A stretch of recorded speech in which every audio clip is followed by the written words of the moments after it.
Want to know how to delete your previous agents or the agents you have created in Agent GPT? Well, no worries. In this video, I'm going to show you an easy step-by-step guide on how you can do it.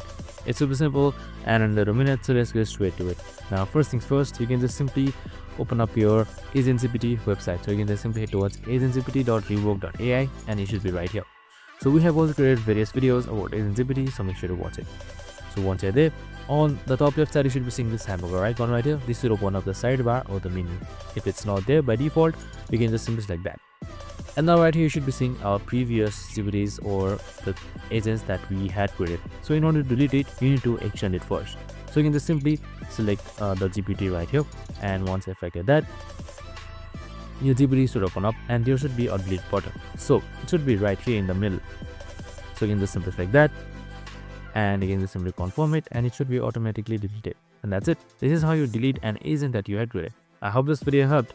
If it did, make sure to like, subscribe, and tune in with us for more of these videos. And have a good day and see you in the next one.